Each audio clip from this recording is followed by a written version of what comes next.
Pronto? Ok. Pronto, maestro. Então, boa noite a todas, boa noite a todos, né? Bem-vindas, bem-vindos. A gente está aqui hoje com a honra de poder receber aqui no Meditando Junto o professor Nuno Torres. Nuno, obrigado antes de tudo por ter aceitado o nosso convite para vir conversar aqui com a gente. Eu tenho uma apresentação aqui sucinta do Nuno. Nuno Torres é doutor em estudos psicanalíticos pela Universidade de Essex. É professor da Associação Portuguesa de Psicoterapia Psicanalítica e do Instituto Universitário de Ciências Psicológicas, Sociais e da Vida de Lisboa, ISPA, onde também é pesquisador, além de exercer, enquanto psicólogo clínico, a psicoterapia assistida por psicodélicos na Clinic of Change. Exato. Essas são algumas dos passos dentro da carreira do Nuno, que hoje aceitou o convite de vir conversar conosco sobre psicoterapia. Esse assunto que é tão presente hoje, de alguma maneira tá tão na ordem do dia, mas às vezes vale a pena parar e se perguntar o que de fato é psicoterapia, né? Para a gente é uma alegria te receber aqui e poder conversar um pouco sobre esse tema que nos é tão prezado no Meditando Junto. Hum. E acho que o primeiro passo seria saber um pouco da tua trajetória, né? Como tu se tornou terapeuta, para te apresentar um pouco para as pessoas que estão aqui com a gente, nos acompanhando. Certo. Eita. Posso começar então? Lógico, oh, esteja em Ok, casa. então boa noite a todas e a todos, seja onde for que estejam, boa noite ou boa tarde, aqui já é noite. Em Lisboa, em Sintra já é noite, mas em alguns sítios do Brasil ainda não é. Ahm, mas a Terra está a rodar, não é? E vai ser noite. Em primeiro lugar, eu agradeço-te, oh, Milton, agradeço-te o convite. E fico muito contente de estar aqui a contribuir para o vosso projeto do Meditando Junto, qual acho muito, muito interessante e inovador. Ahm, em relação à tua pergunta, ah, como é que eu me tornei psicoterapeuta, não é? Psicoterapeuta. Bom, é assim, vamos lá ver, eu vou começar um pouco antes, para ficar tudo a história do princípio, não é? Eu estudava ciências quando estava na escola superior, não é? Eu não sei como é que chamam no Brasil, a partir do nono ano da escolaridade, ou colégio, que é a escola secundária. Ensino médio, a gente chama no Brasil. O nono ano de escolaridade, décimo primeiro, eu estudava química, eu ia ser químico. E pronto, eu sempre me fascinei muito pelas ciências. Também pela literatura, mas muito literatura mais de aventuras e científica, o Júlio Verne, assim, aquelas coisas da adolescência. Júlio Verne, sempre fascinei muito pelas histórias dos cientistas e não sei. E depois, a dada a certa altura, comecei a ler umas coisas que estavam lá na estante do meu pai, uns livros, e comecei-me a interessar pela alquimia. Hum. Gostei. O meu pai tinha lá, o meu pai e a minha mãe tinham lá muitos livros. E comecei a ler sobre alquimia e comecei a achar muito interessante aquela ideia da química e transformação mental também. Pronto. E daí comecei-me a interessar mais pela filosofia, pronto. Ah, porque comecei a ficar, enquanto adolescente, assim, 16, 17 anos, por causa também de experiências de vida, a divórcios de pais e coisas assim, que fazem um jovem perder a narrativa, vá, burguesa normal do real. Comecei a pensar na psicologia, não sei o quê. filosofia, e que é isto, o que é que andamos aqui a fazer e blá blá blá. E não sei, estão-me a ouvir bem? Estão Eu te ouço perfeito. Alguém com algum problema? Ou ouvir? só a verificar se está tudo ok. Pronto. E então, depois, numa viagem que fiz muito longa com o meu pai e com a minha avó, e eu tive uma ideia, assim, não posso entender as coisas, a realidade, se não entender como é que funciona a mente humana, porque a mente humana é que cria a realidade. Portanto, toda a filosofia não é possível de entender, ou da alquimia, ou seja o que for, se não entendermos como é que funciona a mente humana. Eu disse, então é isso, vou estudar psicologia para perceber. Porque a mente humana é que faz é que fabrica as ideias sobre a realidade, certo? Então, perceber como é que se fabricam as nossas ideias é que pronto. E então comecei a estudar psicologia. E depois, mais ou menos a meio do, do curso, que era 5 anos, eu comecei a fazer teatro e estava um bocado cansado ah, daquilo e não, eu achava que não estava muito pronto para ser psicólogo. Tinha pouca maturidade e não sei o quê. E então queria fazer teatro, queria trabalhar, queria, pronto. E comecei a fazer menos, estudar menos, etc. E depois tive uma certa depressão ali a meio, uma certa crise existencial. Hum. Uma certa crise existencial e isso levou-me à minha primeira terapia. Tinha pai 20 anos ou coisa assim. 21 anos. Fui ao meu primeiro terapeuta, que era um grupo analista, mas eu não fiz grupo análise, eu fiz psicoterapia individual. Pronto, e aí começou a minha carreira de psicoterapeuta, a fazer terapia pessoal logo cedo. Pronto. E pronto, ao longo de toda a vida sempre fui fazendo psicoterapia, por motivos também profissionais. Ahm, Quando eu acabei o meu, a minha graduação, não é? A licenciatura de Psicologia, os 5 anos, que fiz seis, levei seis, eu arranjei dois empregos. Um era a dar aulas na Universidade de Estatística, de aulas de Estatística, e o outro era trabalhar numa comunidade terapêutica de adictos pesados, toxicodependentes, toxicomaníacos, adictos, heroína e cocaína, vidas muito, muito duras, com imensos problemas legais, familiares, de saúde, alguns desde pequenos mesmo, de crianças traumatizados, que recorreram à prostituição desde crianças. Alguns deles tinham morto pessoas. Pronto, eram pacientes muito pesados, ok? Aqui em Lisboa? E em Lisboa, foi em Lisboa. Isso em que ano, mais ou menos, Nuno? Só para situar um pouco? Isso foi em 1999, 2000. Ok. 1999, 1998, vá.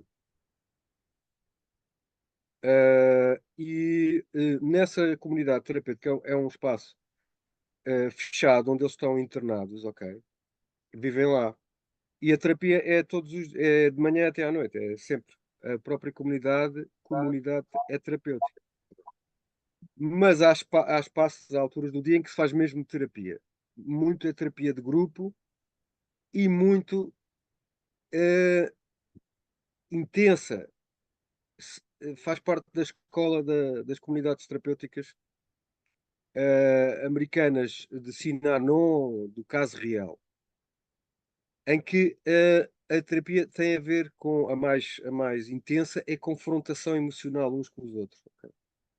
Que inclui gritos, que inclui dar murros em almofadas, inclui chorar, estar abraçado, é muito intenso fisicamente, emocionalmente. E Uhum. eu comecei a ficar muito assustado com aquelas emoções todas que a própria empatia causava, não é? E disse: "Não, eu tenho que ir fazer esta terapia, porque senão não vou aguentar". Porque uma terapia só de falar e verbal muito intelectual, eu não aguentava aquelas emoções ali. Eu tinha que passar pelo mesmo. Então fui fazer a terapia emocional, chamada terapia emocional bonding, de caso real, que é uma terapia catártica, de catarse de gritar as emoções, dizer coisas que estamos a sentir, abraçar, fica tudo abraçado uns aos outros. Só para vocês verem quão radical é, o meu psicoterapeuta usava protetores auriculares de aeroporto, Hum. porque senão ele passado vários anos, não é? E muitas sessões, várias vezes por semana, ele ia ficar surdo. Vocês não imaginam, aquilo parecia o purgatório de Dante. Às vezes 20 pessoas a gritar, a chorar, a gritar. Uns com raiva, outros com o desespero, com uma tristeza. Era uma barulheira, parecia o purgatório. Não digo o inferno, porque nós estávamos ali para sair do inferno para a superfície ou para o paraíso, então parecia realmente o purgatório de dantesco. Então fiz essa formação toda até ao fim, de psicoterapia emocional. Depois, mais ou menos em 2000, fui para a Inglaterra estudar, trabalhar, estudar, e, e quando voltei em 2007, fui fazer psicanálise, porque eu queria ser psicanalista mesmo, mesmo oficial, pronto, da escola de psicanálise internacional, pronto, queria ser mesmo psicanalista daqueles ortodoxos. E Queria só fiz fazer durante uma vários. pergunta aqui para marcar bem uma coisa da outra. Sim, Qual é a diferença entre ser psicólogo, que era uma coisa que tu já eras à altura, e tornar-te psicanalista? Qual é a diferença psicanalista, entre os pronto, dois? para tornar psicanalista ou qualquer escola de terapia, para seres um psicoterapeuta, tens que fazer a formação. E é a formação destas terapias muito mais, que são mais intensas, mais emocionais, a psicanálise, terapia emocional, etc. Essa formação implica que tu faças a tua psicoterapia pessoal. Tens que passar pela terapia. Tens que tratar as tuas neuroses, etc. Então, o psicólogo faz o seu curso, não é? Sua universidade e faz psicologia, faz consultas, fala com as pessoas, etc. O psicoterapeuta não, ele tem que fazer uma psicoterapia pessoal. Normalmente, na maior parte das terapias é assim, e depois faz um período de especialização, a sua terapia pessoal, e depois segue uma série de casos que têm supervisão, ok? De um terapeuta mais experiente. Pronto. E então eu fui fazer a minha psicanálise pessoal, que era 3 vezes por semana. E houve uma altura, durante quase um ano, cheguei a fazer 4 vezes por semana. Quatro. Ahm, e fiz durante vários anos, depois passei a 3 vezes por semana, por causa também do tempo despendido e do dinheiro que se despende nesse processo. É um processo caro, não é? Pronto. E ah, mais tarde fiz um curso, muito mais tarde, foi há 2 anos, um curso de uma formação em psicoterapia assistida por ketamina, em Inglaterra. Hum. Ok? Pronto. Então eu tenho essas três formações: emocional, psicanálise e psicoterapia assistida por ketamina. E como é que foi o meu percurso? Foi assim, foi para tornar psicoterapeuta, foi, foi um percurso longo, doloroso, tortuoso e muito pessoal, Hum. de fazer a própria terapia pessoal.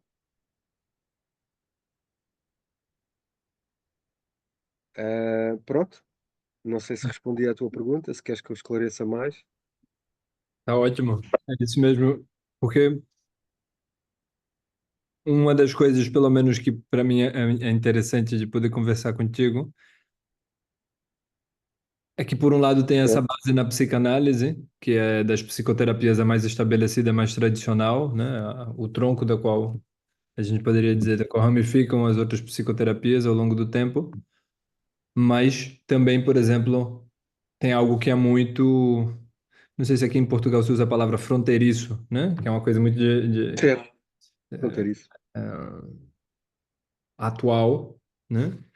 Que é essa Uhum. terapia assistida por psicodélicos com ketamina, né? Então, de alguma maneira, tem um jogo entre algo que é muito tradicional e algo que é muito de vanguarda ao mesmo tempo, né? Certo, certo, certo. Porque esse método é algo que em vários lugares no mundo está se experimentando, mas é algo novo, relativamente, né? Sim, sim, é bastante recente, sim. É bastante recente. Hum. Enquanto técnica de psicoterapia mais enquadrada vá na saúde mental, na medicina, na psiquiatria e na psicoterapia. Porque já existem muitas práticas terapêuticas ancestrais, não é? Com vários estados psicodélicos, desde o ayahuasca, o iboga, os cogumelos, pronto, o sapo, o veneno do sapo, pronto. Essas práticas ancestrais já são supostamente terapêuticas, mas são muito diferentes no sentido em que não são uma psicoterapia vá moderna, tão ligadas a crenças de Não, não? por exemplo, de culturas mais indígenas, etc. Hoje em dia há aí uma grande interpenetração, não? É? Uma integração entre eh, dessas práticas com a vida moderna, que é bastante interessante. Pronto. A psicoterapia assistida por ketamina é mais,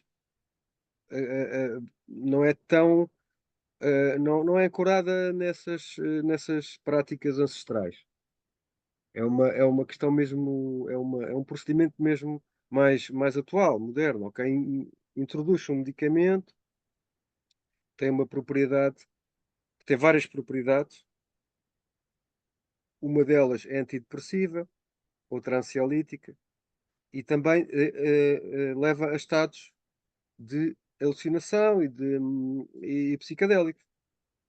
Hum, Pronto. E depois essas experiências são trabalhadas através de uma técnica de psicoterapia atual, hum, ok? Onde vai-se referir a essas experiências, vamos referir à experiência de vida do paciente, suas relações pessoais, familiares, à sua infância, os seus projetos, à sua narrativa. uhum, Às vezes há uma abertura das pessoas para estados mais espirituais, por exemplo, também acontece. As pessoas têm experiências muito de dissolução do corpo e contacto com o cosmos ou contacto com entidades que elas experienciam, podem ser anjos ou, sei lá, cosmos. São experiências que às vezes abrem para o espiritual. Portanto, tem que se ter também uma abertura para isso. Mas isso, digamos, é mais um extra. É uma técnica normalmente que nós usamos na nossa clínica, é mais baseada na psicanálise. A relação com o terapeuta, ter uma boa relação, uma relação de confiança, de abertura, etc. Eh, a qualidade boa da relação, não é? Conhecer bem a pessoa, a sua história, conhecer quais são os seus sonhos, as suas desilusões, os seus traumas, não é? A sua infância, pronto, a sua vida familiar, presente e passada. E perante esse contexto todo é que nós fazemos mais a nossa interpretação das experiências. hum, Mas sim, é exatamente isso, é uma conjugação, fazemos uma conjugação entre psicanálise e estados psicadélicos, e estados alterados. uhum, uhum. É Tradição e mesmo. experimento. Hum? Eu vejo muito a junção entre tradição, entre o fundamento Certo. e o experimento, né? O novo. Mas talvez aqui seja uma altura boa para pôr essa pergunta, acho que norteia a nossa conversa, que é o que quer dizer fazer psicoterapia? né? Porque a gente está falando desse guarda-chuva de abordagens. certo? A gente tem a sorte de estar aqui contigo que tem uma formação que passa por mais de um caminho, algo que já, em se tratando de psicoterapia, não é o comum. Normalmente a pessoa se especializa num método, né? Só que dentro disso ainda esse termo volta como sendo uma variedade de Sim, coisas, né? Psicoterapia. Tu agora estavas falando justamente como vocês certo. trabalham métodos muito singular para uso com a ketamina. Mas o que é a psicoterapia? Por que que é importante a gente estar falando disso aqui hoje, né? Por que que a gente está se reunindo para falar disso? Ok. Então, primeiro que tudo, na minha opinião, ok, a psicoterapia, primeiro que tudo, é uma terapia, ou seja, quando a pessoa está Tem uma coisa, mal. Nuno. Acho que o microfone tem algo que encostou. Não, não sei. No meu? De novo. Alô, alô? Agora melhorou. Teste? Isso. Ok. Agora eu te ouço bem. Pois Perdão. deve ter sido. Estão a ouvir bem agora? Perfeito. Ok. É fantástico estarmos aqui em vários pontos do planeta tão distantes e conseguirmos falar, não é? Pronto. Hum. Ahm, a terapia, a psicoterapia é uma terapia, ou seja, é uma forma de cuidar, de tratar, certo? É um cuidado quando a pessoa está doente ou sente-se doente. Sente-se doente, sente-se que não consegue, que sente. Doente do quê? Da sua psique, sua mente. Ela já não faz sentido, não quer acordar, não quer se levantar, ou tem medo, tem demasiado medo, está demasiado ansiosa. ah, Pronto. A sua mente está, entre aspas, doente. Então vai fazer uma terapia, certo? Tal como se o nosso músculo está doente ou o osso, vamos fazer fisioterapia. Neste caso é uma psicoterapia. Portanto, primeiro que tudo, a psicoterapia é uma terapia quando a pessoa se sente doente, ok? Ah, Quando os outros em sua volta dizem tu não estás bem, tu estás doente, toda a gente vê que a pessoa não está bem, a sua mente não está bem. E então, normalmente há um sentimento de precisar de um cuidado especializado, ok? Ah, Normalmente, nos dias atuais da nossa sociedade, a primeira coisa que acontece é que a pessoa vai ter com um médico que lhe receita, administra um medicamento antidepressivo, ansiolítico, antipsicótico, seja o que for. Ok? Então, eh, é tomado como uma doença do cérebro, não da mente. Cérebro. Cérebro. eh, Muitas vezes isso acontece. A pessoa vai para um cuidado médico em vez de ir para o cuidado psicológico. Pronto. Eh, a psicoterapia não é isso, ok? A psicoterapia não vai cuidar do cérebro só, vai cuidar da psique. Psique, ou alma, ânima, em latim, psique em grego, quer dizer a alma, algo que está para além do corpo. Ahm, Como é que se faz a psicoterapia? A psicoterapia faz com um psicoterapeuta, correto? Faz com alguém que conhece a mente humana, conhece as doenças e tem uma determinada técnica para tentar, eh, eh, para tentar ajudar essa pessoa a atingir um equilíbrio mental. Portanto, a psicoterapia, logo, desde o princípio, passa a ser uma relação entre aquilo que nós muitas vezes chamamos o paciente. Há quem diga o cliente, mas o cliente é quem vai comprar.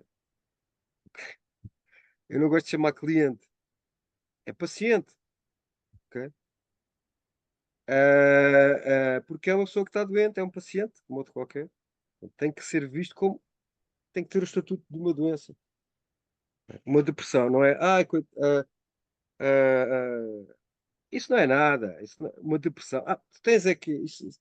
Tira essas ideias da cabeça. Vamos divertir, vamos ver as coisas positivas. É como se às vezes as pessoas acham que é só uma coisa que está ali meio superficial. Não queres, não tens motivação, não tens força de vontade, não tens. És preguiçoso, és triste. Não, a pessoa está doente, é um paciente, ok? E Como se então, fosse uma idiosincrasia. como se fosse uma doença crise. Não, a pessoa está realmente doente. Se nós formos verificar o estado, depois o estado físico da pessoa, dos seus neurotransmissores, realmente ele está alterado. Não quer dizer que se vá curar a partir dos neurotransmissores, mas que ele, depois a mente, o nosso estado mental, ele vai se repercutir no cérebro. Mas não é do cérebro para a mente. É da mente para o cérebro e vice-versa. Quando eu tenho uma ideia assim de género, vou dar um abraço ao meu filho. Não é os neurotransmissores que dizem, ok, tenho uma ideia, ou vou passar férias, ou vou não sei o quê, fazer vou ver um filme. Eu tenho uma ideia e depois ela vai se transmitir para o corpo, para o sistema nervoso, não é? Para ah, que se ponha em prática essa ideia. Portanto, tudo parte da mente, da psique. Ok?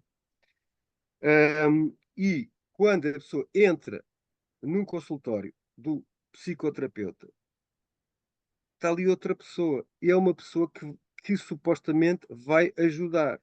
Então torna-se uma relação de uma pessoa que está frágil, está vulnerável, que sente que não é capaz e ninguém à sua volta, na sua vida vá, de rotina, consegue ajudar, não conseguem fazer nada já. Então ele vai ter com alguém que sabe mais sobre o assunto, que é mais capaz. Há ali uma relação, é uma relação de, de ajuda, de pedir ajuda, ajude-me, não consigo mais. Ok? Portanto, torna-se uma relação especial, uma relação ahm, que, por exemplo, em épocas anteriores, nos séculos anteriores, se calhar ia falar com um curandeiro ou com um padre, não é? Com um guru espiritual. Hoje ainda se faz também, como é óbvio, não é? Mas hoje temos várias alternativas. Mas é qualquer coisa como alguém que vai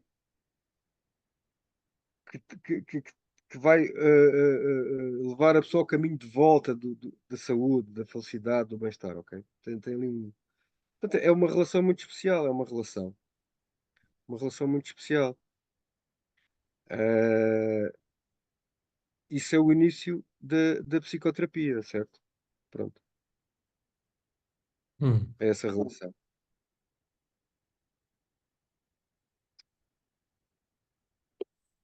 É assim que eu vejo, não é? Pronto. E é assim que todas as pessoas em que eu me inspirei, começando logo pelo Freud. Freud foi o inventor da psicoterapia. Foi o inventor. De antes não havia, antes do Freud não havia psicoterapia. O Freud é que inventou a psicoterapia. É quando ele era um cientista da neurologia, ele estudava os nervos dos animais, ok? Peixes, etc. Também o cérebro humano, ele estudava.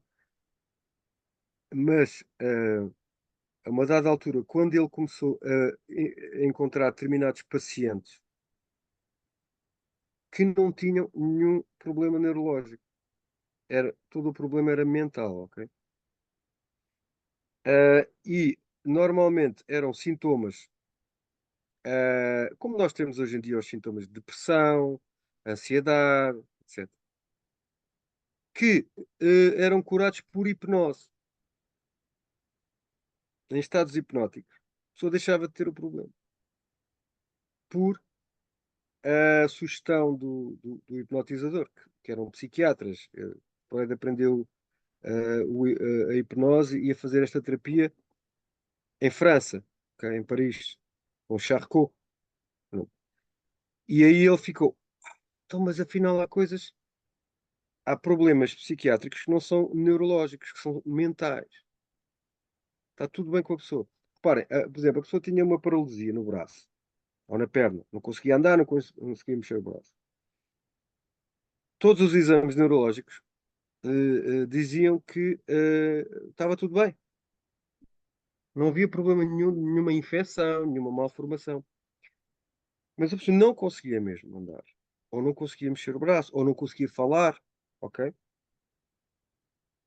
No estado de hipnose, ao hipnotizar a pessoa falava, normalmente dizia quando contava, como se fosse um sonho, ok? O estado hipnótico, algumas pessoas, talvez aqui que estejam a assistir, tenham já experienciado hipnose, ou saibam fazer, ou tenham feito. É um estado alterado, semelhante ao sono, semelhante ao sonho.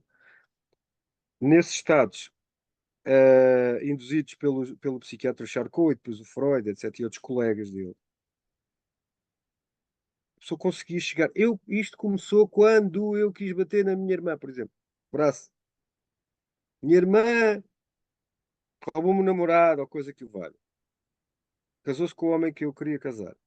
Eu quis matá-la. E isto, a pessoa em estado hipnótico conta exatamente quando é que o braço começou a ficar paralisado, ou a perna. E quando acordava já não tinha o problema. Já conseguia mexer. Então Freud percebeu, espera, isto é tudo mental.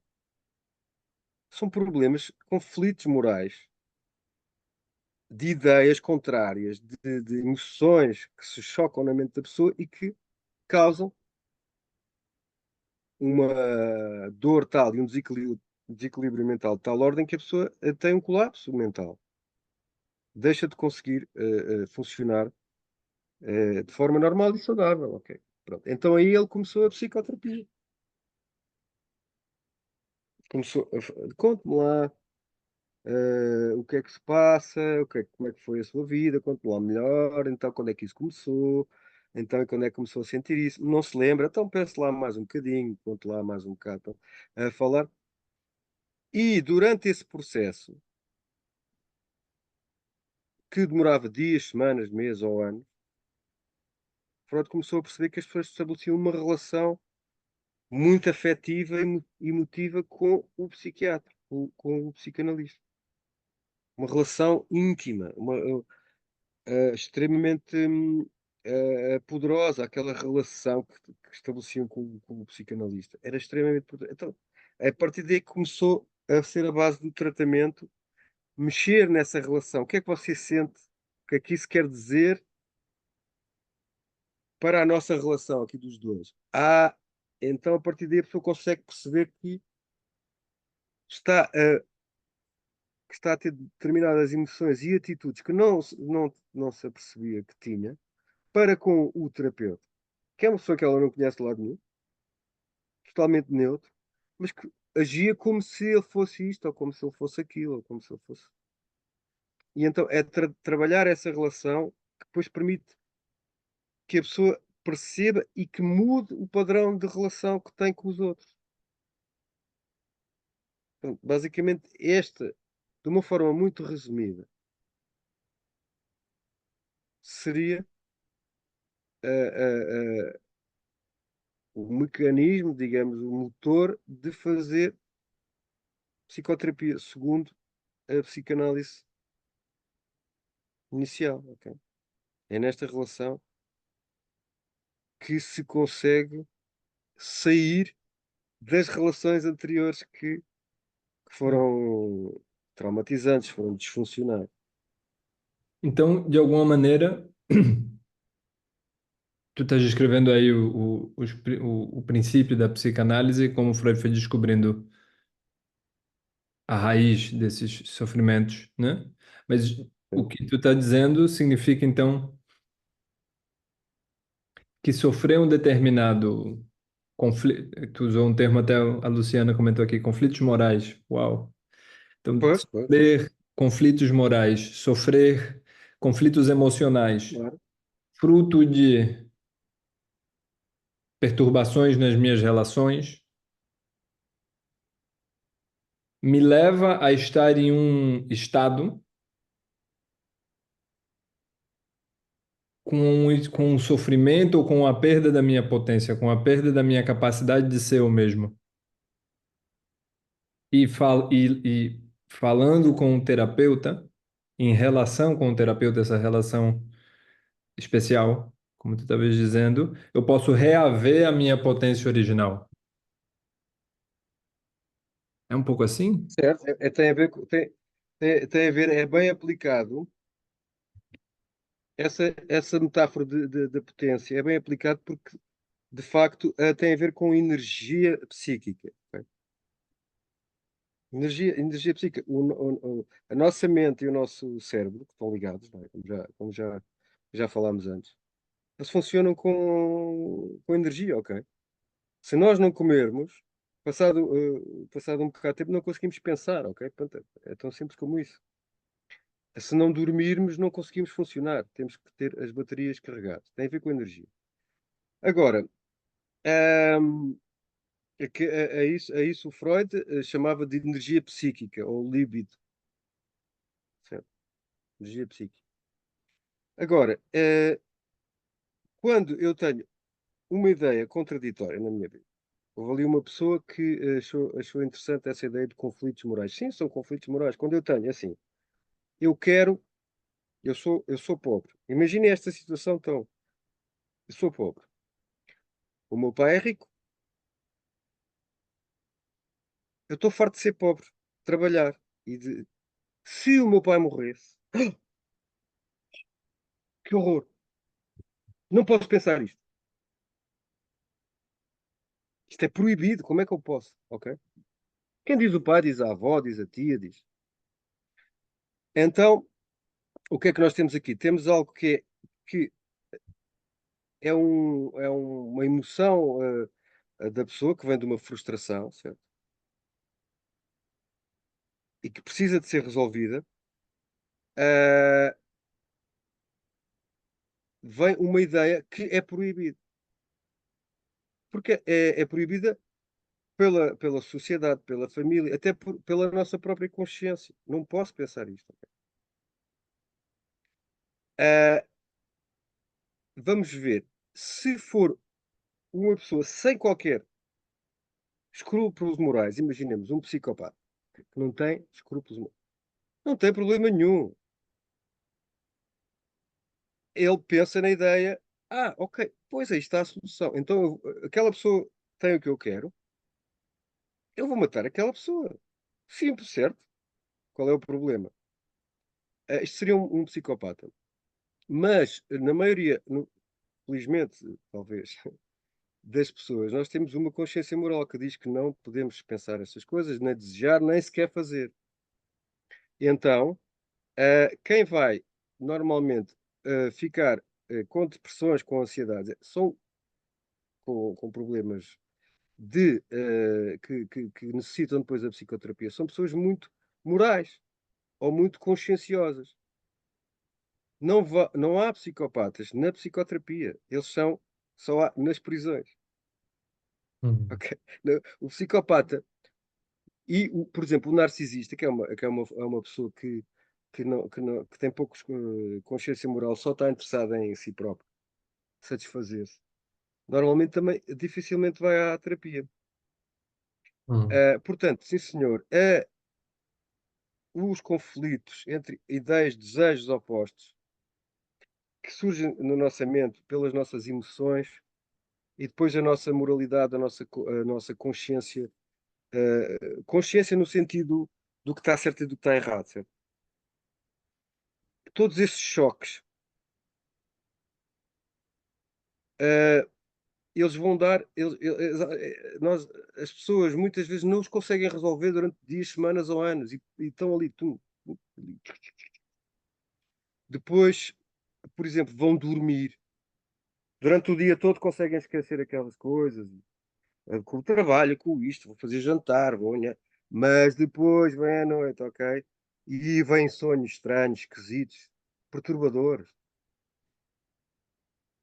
Sejam eles de ansiedade, sejam eróticos, sejam agressivos ou absurdos, eles vêm e então, muitas vezes, as pessoas. e entram em depressão depois de sonhos. Ok? É tão forte porque aquilo vem, a consciência baixou, digamos, a moralidade, a censura da consciência baixa e vem as coisas à mente, portanto, à nossa percepção. Esse dispêndio enorme de energia que estes conflitos dão, conflitos internos, ah, fazem com que não haja energia, não haja potência, vai, como se fosse a potência elétrica, aquilo já não dá para, hum, já não dá para mais, ok? Está toda gasta nestas, eh, nestes meandros, destas tentativas de não me lembrar, não pensar, não, mas ao mesmo tempo querer. Não é? Quer e não quer, quer e não quer. Pronto. Ahm, Isso vai levar realmente depois a todo um desequilíbrio mental e que depois vai transformar também desequilíbrio nervoso também, não é? Do próprio sistema nervoso. Não é? Vai colapsar. Hum. Pronto. Então, Certo. E a própria narrativa que a pessoa faz de si própria, ok? A narrativa que quem sou eu, de onde é que venho, para onde é que vou, o que é que vou tudo, e de repente deixa de fazer sentido. A história que a pessoa estava a contar a si própria sobre si mesma e como é que essa história ia continuar e acabar ela, mas esta história já não faz sentido. Então onde é que eu estou? Pronto, há um sentimento de estar perdido, hum, e não ter onde se agarrar e depois estar esgotado também, energeticamente, certo? hum, É complexo, é uma situação complexa. é uma experiência de perda de sentido. Nós temos que ver porque é que o Freud também consegue descobrir isto de uma forma tão clara onde ele vivia. Era uma sociedade muito, eh, portanto, intelectualmente muito sofisticada, com uma burguesia muito estabelecida, com muito tempo livre, mas com uma moralidade enorme. Estávamos no século XIX, ok? Final do século XIX, uma moralidade sexual, uma moralidade familiar, social, ok? Ali, vocês vejam que ali naquela zona ali, Vienas e não sei o que, Berlins, são todos muito educados, mas depois, de vez em quando, sai de lá a Guerra Mundial, não é? Pronto, aquilo é tudo, aquilo está ali tudo em espartilhos de, portanto, de ideias, de valores, etc., de educação, de necessidade de ser educado, de andar vestido daquela maneira, sempre arranjadinho, não sei o quê. Todos esses, toda essa estrutura, aquelas estruturas familiares muito pesadas, onde o indivíduo não tem espaço, não é? Nasce médico, vai para médico, nasce advogado, vai para advogado, não sei o quê, pronto, aquilo. Ahm, e portanto é daí que surge de facto o Freud perceber todos aqueles sintomas têm a ver com choques da consciência, daquilo que se quer fazer, aquilo que se não se pode fazer, aquilo que se deseja, que não se pode desejar, certo? Tem uma ênfase Portanto, muito grande no reprimido, né? portanto, é a base da nossa sociedade urbana atual. Da vida Não é? privada. A base da nossa sociedade urbana, industrial, etc. Um, e é daí que surge, pronto, é daí que surge a psicoterapia, porque nós acabamos por ser indivíduos, mas instrumentalizados por toda a família, pela Hum. sociedade, ok? Pela moral, pelas exigências também intelectuais, etc. Agora que tu puseste esse contexto, eu queria aproveitar que tu pôs mais ou menos o quadro da onde surge Onde essa surge? primeira psicoterapia da psicanálise, né? Com Freud. Agora faz. 124, um pouco mais que isso, anos, né? Pois. Mas o que é que, o que é que desse método, dessa técnica que foi descoberta num contexto tão específico, no centro da Europa, cento e Uhum. vinte anos atrás, no meio de uma parcela burguesa da sociedade, né?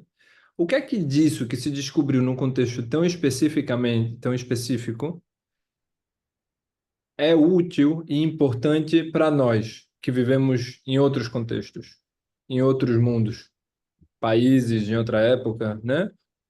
O- a minha pergunta original seria: todos podemos fazer terapia? Mas conectando um pouco com o que tu falou, seria: o que é que faz sentido em fazer terapia agora, 124 anos depois que ela foi descoberta? Por que que isso nos diz respeito? É que a nossa forma de viver é a mesma forma de viver. Se tu fores abrir um jornal, uma revista, um jornal de 1890 ou de 1910, é igual aos nossos jornais, igual. Já tens os anúncios, a publicidade, compra o sapato, compra não sei o quê, se comprar isto vai ficar feliz, a boa dona de casa usa este sabonete e não sei quanto. As notícias iguais, guerra não sei quê, político disse não sei quantas. É- A nossa forma de viver é igual. É a Hum, mesma coisa. Vivemos em cidades, vivemos em caixotes, no meio uns em cima dos outros. Temos que nascer para ir à escola, para depois trabalhar, para depois ter uma família como os outros, depois tudo igual, tic, tic, tic, tic. Ahm, portanto, a matriz é a mesma, ok? E não é só isso. A nossa matriz familiar é a mesma, ok? É uma matriz patriarcal em que tens hum, uma família, tens o pai, tens a mãe, depois normalmente tens os irmãos e só o facto de haver um pai, uma mãe e um irmão. Há histórias do arco da velha que nunca mais acabam. Ciúmes, inveja, competição, ah, frustração, querer amor, querer atenção, não ter. Isso dá todos os romances que possam alguma vez vir a ser escritos, não é preciso mais nada, ok? Vivemos da mesma maneira, em famílias estanques muito fechadas, ok? Estão ali os três ou os quatro, não é? Depois aos fins de semana vão à casa da tia ou à casa da avó, mas gera-se ali uma coisa claustrofóbica, está certo? Pronto. É o mesmo, vivemos o mesmo tipo de vida, não é? Esta vida urbana, industrial, que gera este tipo de problemas. Por exemplo, vamos lá ver, por exemplo, século XVII, hum. ok? Tinhas um problema com alguém. Amanhã, Milton, tu dizes que eu não sei falar, que eu falo mal, que eu Ga- sou. Gaguejas. Amanhã, ali no campo, não sei o quê, traz a tua espada. Pronto, já está resolvido. Vamos, ou vamos andar né, ou fazer um duelo de pistolas e pronto. E um deles ou morria, ou feria-se, ou desistia. Está resolvido, ok? Ah, hoje em dia não, é proibido, isso é tudo proibido, não é? Eu não estou a dizer que era melhor antes, estou a dizer que é pior. Eu estou a dizer é que traz novos problemas. As nossas emoções estão completamente despartilhadas, contidas, abafadas, não é? Pronto. Portanto, a matriz do Freud, da sociedade, da cultura, da educação, dos valores, é a mesma. Porque toda a Europa, essa cultura espalhou-se para o mundo inteiro. O mundo inteiro vive nisso, não é? Qual é o Uhum. valor? O valor mais alto é ter sucesso, para ter sucesso preciso o quê? Preciso ter dinheiro, não é? Tenho que trabalhar. Trabalhar que tenho que estudar, ter um bom emprego. É a mesma coisa que foi de antes, que era de antes. Portanto, estamos na mesma matriz. E isso leva a problemas próprios, mentais, que se tratam com a psicoterapia. Hum. Agora, isto é muito importante de todos os problemas são muito o que levam a depressões, a ansiedades, portanto, a alcoolismo, a adições, todos os problemas são sempre os mesmos em todas as famílias. É sempre uma repetição do mesmo, ok? A família e depois a integração da pessoa na sociedade, na escola, os colegas, os professores, as relações, os bullings. A quantidade de pessoas que aparece na psicoterapia, que é em adultos, 40, 50 anos, que ainda vem falar, eu na escola fazia um bullying quando eu tinha 4 anos e aquilo não saiu da cabeça da pessoa. Ficou lá marcado. É terrível. Isso que tu disse agora, por exemplo, eu acho um gancho muito interessante. Então, tem algo na terapia que é sobre ganchos, sobre situações que não terminam. Não terminam? Quer dizer, nós não vemos as coisas como elas são, mas as vemos misturadas com essas situações inacabadas, para usar um termo que é quase do jargão. O que é que isso nos diz sobre a mente como um todo? Sobre como nós nos relacionamos com o mundo real, né? Minha verdade ou a verdade do meu país ou da minha cultura ou da ciência, né? A gente sempre tem meio que uma prerrogativa de estar dizendo a verdade. Mas o que é que a psicoterapia diz sobre verdade e como eu vejo o que está acontecendo? No caso das psicoterapias mais inspiradas na psicanálise, e a maior parte delas são, m- menor ou menor grau, inspiradas, é que as pessoas não estão totalmente conscientes de porque é que sentem, porque é que fazem certas coisas. Hum. Não têm consciência completa, às vezes não têm consciência nenhuma, ok? De porque é que têm determinadas reações ou comportamentos. E portanto há uma parte que escapa à nossa consciência, que está organizada de forma autónoma na nossa própria mente, mas que nós não sabemos. Não temos ainda conhecimento. Ahm, e vamos repetir situações, vamos ler a realidade, ok? Quando nós olhamos para a realidade, olhamos ainda com o trauma aberto, ok? Mas que muitas vezes está inconsciente. A importância desses traumas, e às vezes são traumas pequeninos, mas que se repetiram uma e outra vez durante a infância e a adolescência. E uma nova situação ela vai ser interpretada com base nessa dor, nesse medo ou nessa expectativa prévia.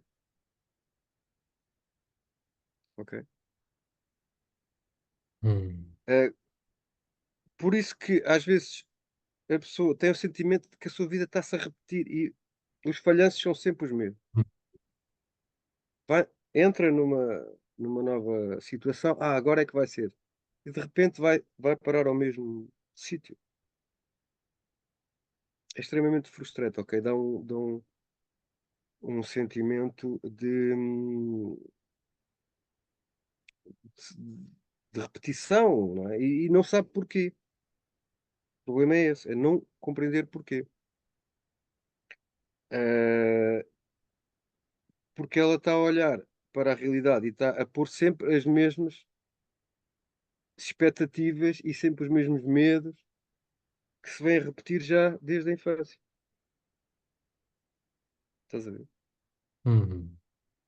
Mas é o caso, isto é muito bem explicado e entendido pela, pelo sistema de vinculação ou de apego, não? É?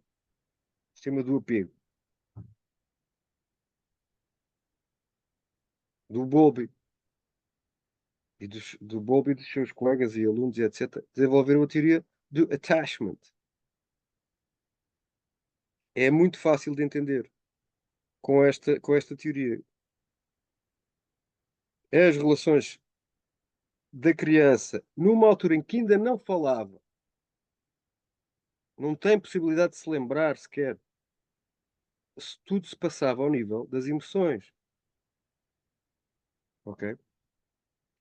Eh, com a sua mãe, a relação com a sua mãe, com o seu pai e também com os seus irmãos, se os houver, ah, vai determinar as outras relações que a pessoa tem. É uma espécie de molde. Ok? E tem muito a ver com aquilo que se espera do outro e o que é que o outro vai fazer. O outro, que é supostamente um objeto de amor, de afeto, de atenção, de valorização, que é a mãe e o pai. Mas quando nós estamos numa situação, por exemplo, do casamento, nós não temos a consciência de que eu quero que esta pessoa me proteja e me valorize. Como? Eu queria que a minha mãe e o meu pai a valorizassem e nunca fizeram. E então, eu não vou ter a mínima consciência que aquela pessoa vai se esquecer, sei lá, de uma coisa qualquer, o aniversário, e eu vou sentir, ai, quando o meu pai esqueceu de não sei de quê, a minha mãe, mas eu não me lembro, mas a dor é a mesma, ok? Aquilo é extremamente doloroso, mas eu não tenho consciência porquê. Ok? Então vou começar uma discussão, esqueceste do não sei quê, esqueceste disto, não me dás atenção. E o outro diz, mas eu estou com imensa atenção. Não, não dás. Que ele está a falar para o pai ou para a mãe. Mas não tem consciência disso, ok? É dramático. E então, o que é que vai? Vai arranjar que aquela relação não vai funcionar, aquilo vai ser uma infelicidade. E depois a outra, a mesma coisa. E depois a seguinte, e às tantas, a pessoa, não é? Começa a ficar cansada e começa a ficar desesperada. Mas isto vai ser sempre assim? Mas porquê que ninguém me dá atenção? Mas porquê que eu me zango com as pessoas que eu gosto? Uhum. Mas porquê que eu sou tão sensível? Mas porquê que eu não sei quê? Depois isto tem muitas combinações, não é? Há pessoas que metem mais a culpa em si. Porquê que eu sou tão injusto? Porquê que o outro é sempre tão mau, é sempre tão não dá atenção, não me liga, tem a ver com estes padrões de vinculação, em que altura se formaram, etc. Como é que solução é que a criança deu a estas emoções fortíssimas? Uhum. Ok? Eu tenho mais perguntas para ti, mas pelo da Espero ver que possa carruagem ir. e porque as pessoas estão mandando várias perguntas aqui, estão interessadas em saber o que tens a dizer sobre algumas coisas, eu acho que é mais propício passar para as perguntas delas, pode ser? Sim, sim, claro. Sim. A Denise perguntou o seguinte: na experiência com os psicodélicos, emerge muito conteúdo reprimido ou aberturas para outras áreas? Essa pergunta da Denise. Sim, sim, sim, sim. Emerge muita coisa. É conteúdo reprimido, que é visto, às vezes é vivido de outra forma. Ok? Emerge abertura para outras coisas, emergem experiências sensoriais, profundas, mas aparece eh, conteúdo reprimido. Por exemplo, eu vou dar um exemplo muito interessante.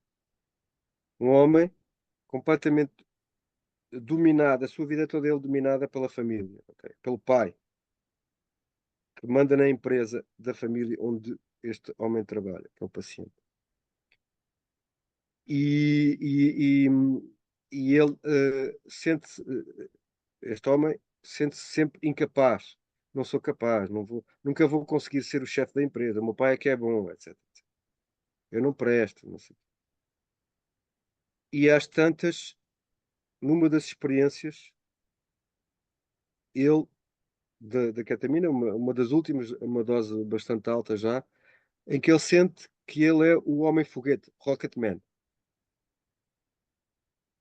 ok? Ele é o Rocket Man, ele está a furar a atmosfera terrestre com aquele capacete que ele faz fogo, tipo um meteoro. Ele está a divertir-se imenso e depois ele diz: "Ah, o meu pai vai-se zangar." A meio da experiência. O meu pai vai-se zangar. E depois começa-se a rir. Porque ele percebeu o que a mente dele estava a fazer, ok? Ele está a ter uma experiência dele próprio, de prazer, de vitalidade, e depois está ali o pai. Oh, não, o meu pai não, está-me a dizer que eu não devia estar a divertir-me. E isto foi muito claro. Isto torna-se um conteúdo reprimido muito claro. Então, mas porquê que o meu pai não me deixa divertir-me? Certo? E isto vai abrir para de onde é que vem isto tudo? Para trás, para trás, para trás, para trás, para trás. Até ele, enquanto homem, enquanto pessoa, ele, às tantas percebe, o meu pai tem um horror e um medo pavoroso da morte, de envelhecer. Estão a ver onde é que isto vai levar? Não pode deixar o filho crescer, porque o filho crescer, divertir-se e ser homem também, significa que agora o pai é velho e vai morrer. Então ele mantém. Por exemplo, estão a ver aqui as relações da Uhum. família. E é um conteúdo reprimido. Tornou-se muito claro que ele não se pode divertir, ele não pode ser o Rocket Man a furar a atmosfera na sua experiência com ketamina, porque senão o pai vai se zangar. Mas é interessante porque na ketamina a experiência é tão forte que ele de repente começa-se a rir do próprio pai, não é? E começa-se a rir dele. Então tu agora não te podes divertir? Isso era o que faltava. Vamos lá ser o Rocket Man. Portanto, depois também há este efeito libertador também. Voltando para a questão da repressão, é como se a Interessante. repressão tivesse menos presente. A repressão está menos presente. Isso. Isso ainda para responder à pergunta era de Denise, não é? Penso eu. Isso. Se emerge conteúdo reprimido, que depois há e se abre para outras áreas. Ou abre para outras. Vejam bem, ah, muitas vezes as pessoas, elas, há uma espécie de dissociação de uma consciência pura que consegue se afastar da vida das pessoas como se fosse uma Matrix. Eles veem, então, mas isto é realidade, isto é tudo uma Matrix. Dizem. Ir para o emprego, tratar do filho, ganhar dinheiro. Eles veem aquilo tudo como um cenário, que isto é tudo um cenário. É interessante porque há uma consciência, é como se fosse uma consciência superior, pura, que vê aquilo e depois, às vezes, riem-se. Mas é isto a minha vida? E riem-se. Ou ficam bem dispostos, tipo, mas afinal não é assim tão. Ok. Não é assim uma coisa assim tão importante. E neste caso deste homem, ele realmente riu-se dele próprio e do pai e daquele dramazinho da família. Eu não posso porque o meu pai não deixa. Que não sei. E há uma consciência que todo aquele drama debaixo do qual ele viveu, como é que se diz? Ahm, Sufocado, não é? Daquele drama que ele não tinha consciência. De repente a consciência dele sai e vê que aquilo é um teatro ridículo. Ok? Quase como o teatro do absurdo, o ridículo da existência, de ser uma coisa kafkiana. E isso abriu, de facto. Porquê? Porque há um fenómeno muito interessante que é a dissolução do ego. O ego, o nosso ego, e aqui é mesmo também o ego no sentido que se fala quase no New Age, um ego. O problema vem do ego. Realmente o ego é um problema. O nosso ego, eu quero para mim, ou aquilo que eu acho que eu devia ser, ou etc, etc. Portanto, é o ego. E há uma consciência que se destaca e vê o ego, e vê como o ego é pequeno, afinal. E é artificial, é uma coisa. Portanto, há uma dissolução do ego. A pessoa deixa de estar presa no seu ego, sai para fora e começa a ver outras coisas. Pá, deixa-me dar um exemplo que também é fantástico, que é outro homem. sempre muito ansioso com fazer as coisas todas bem. Será que vou conseguir? Não vou conseguir cumprir este objetivo, aquele objetivo? E também numa dessas experiências, das mais fortes, as finais, em que ele se começa a rir dele próprio. Ele chamava-se, vá, vou dizer Rui.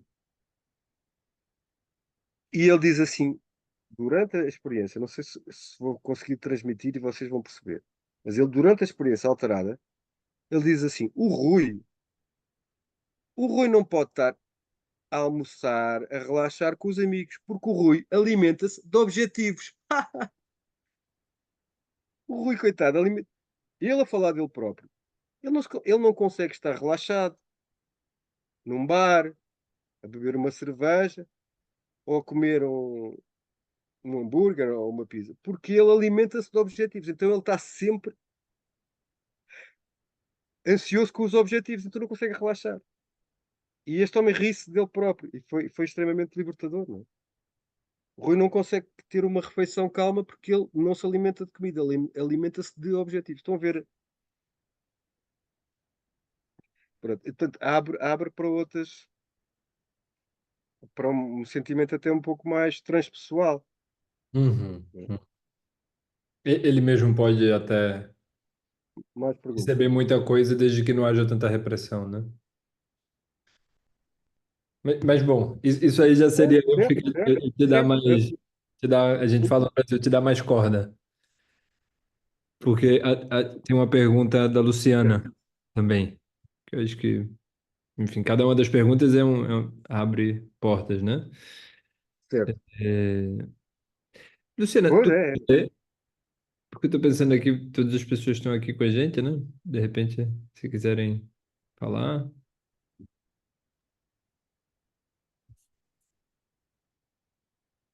tu nos ouve? Mas tinhas outra questão, era isso? Ou Sim, sim. qual era a outra questão? Ela abriu o microfone aqui, mas não, acho que parece que não está funcionando. Ah, Agora não, vou ver o chat.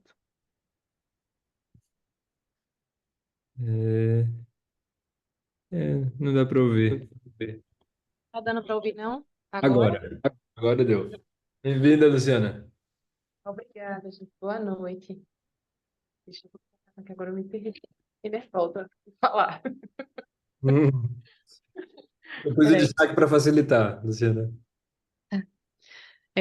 Perguntando como leiga, alguém que já faz terapia e outras técnicas, e ainda assim gostaria de descobrir mais e mais. Em suma, acelerar o processo, né, se isso for possível. É, o que tiver que surgir, vai surgir apenas espontaneamente quando for o momento, independente da técnica que estiver sendo feita. Ali é Pode um... repetir a pergunta, se faz favor, que eu não ouvi bem? Milton, faz, por favor. É porque eu tô no celular, fica difícil.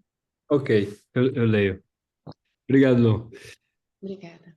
A Luciana pôs assim, perguntando como leiga, alguém que já faz terapia e outras técnicas, e ainda assim gostaria de descobrir mais e mais. O que essa pessoa deseja descobrir surgirá apenas quando for o momento, independente da técnica. A técnica aqui acho que tu quer dizer a abordagem, o Uhum. estilo Sim, sim. terapia, né? Isso, Então, isso. o que tem de via consciência surgirá apenas quando for o momento e não depende da técnica?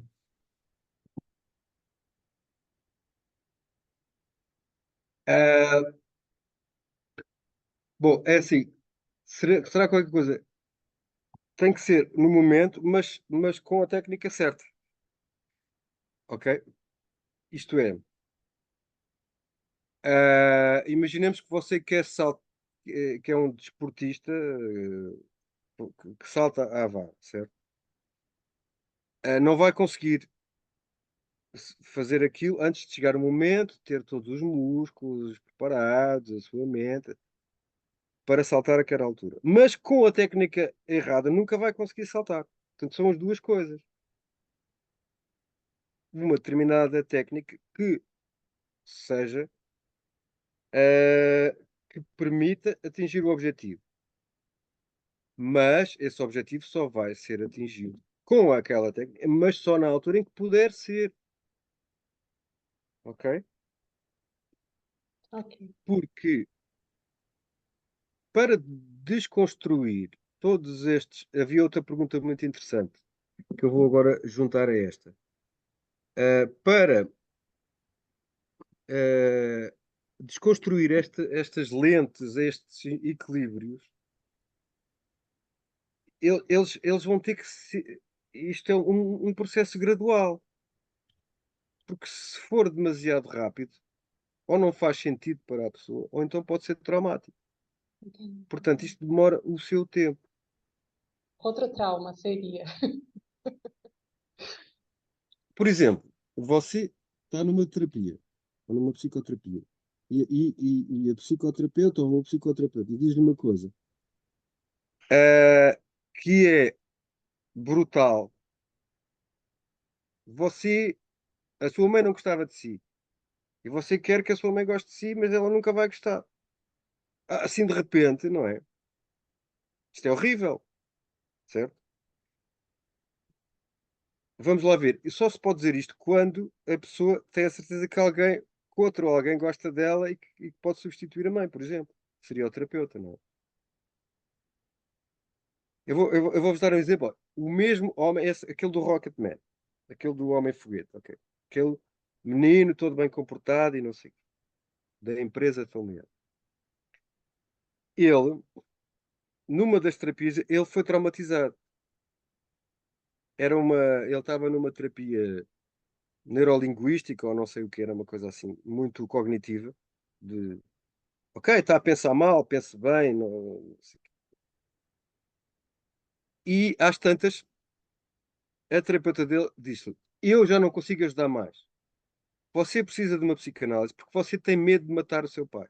Eu, o quê? E ele vinha com aquela história, mas a terapeuta disse-me que eu tenho medo de matar o meu pai, mas quando ele veio ter connosco para a ketamina, ele vinha traumatizado com esta coisa. Ahm, e ele vinha também porque a terapeuta já não conseguia fazer nada dele com aquela técnica que ela tinha. O problema dele é demasiado complicado e demasiado freudiano mesmo. Que coisa tens? Uh, olha, o meu computador reiniciar. Espera aí, vou dizer. O Ui, meu computador queria reiniciar. Nós já disse. Pronto. Isto foi dito muito cedo e sem a técnica própria. Que ele realmente ele tinha medo de matar o pai porque ele está farto do pai, ele queria era matar o pai mesmo. Ah, e quase um ano depois de estar, ele fez o processo da ketamina, depois continuou, uma vez por semana, ele ainda está, passado já, vai fazer agora um ano, ainda está na terapia, portanto, realmente é um problema muito, muito enraizado que ele tinha, e tem ainda. Mas ele quase, passado um ano depois, ele diz uma coisa assim, para mim, sabe, doutor, eu agora que estou a querer sair da empresa e a vendê-la, parece que estou a matar o meu pai aos bocadinhos. E eu, agora sim. E passado uns tempos eu disse-lhe, lembra-se do que é que você disse que está a matar o seu pai aos bocadinhos? O que é que a sua terapeuta tinha dito aqui há um ano? Você tem medo de matar o seu pai, mas você precisa de matar o seu pai. Entre aspas, não é? Não é dar-lhe um tiro, não é?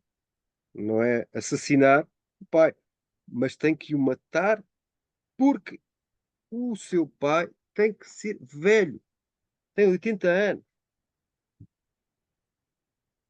Ele não pode estar com 80 anos a sentir-se com 40 e você, que é o filho, que tem 40 a sentir-se com 80. Isso não está certo para si. Portanto, há ali um duelo de morte, realmente, em que o pai está a ser o vampiro do filho. Vocês estão a ver o terrível que isto é. Isto é uma coisa terrível. E realmente ele tem de matar o vampiro, ele tem de pô-lo no sítio para poder sair Mas se, para poder ser livre, para poder ser quem ele vai ter que matar quem o está a deformar, não é? Quem o está a matar. Mas não ele não pode ter essa consciência assim. Isto tem que passar muito tempo de terapia até ele perceber que vai fazer uma coisa que vai fazer o pai sentir velho. Ou seja, está a mandar o pai para o medo da morte que o pai tem. Não é? Portanto, está a matar o pai. Isto para dizer o quê? Quer dizer que se não houver uma técnica que vá aprofundar e que tenha a coragem também de aprofundar as coisas até este nível, ok? Porque muitas vezes o filme de terror está dentro de casa. Não é fácil, mas às vezes está lá dentro de casa. O fantasma, o Drácula, está lá dentro da nossa casa, ok?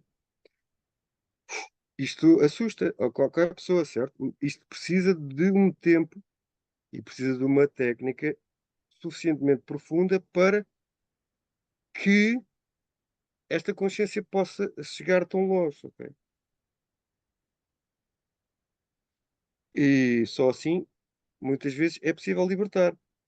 Eu estou-vos a falar de um caso que todos os terapeutas deste homem, a dada altura, diziam: Não, vá-se embora, eu já não consigo mais, você. Já não conseguiam fazer nada dele.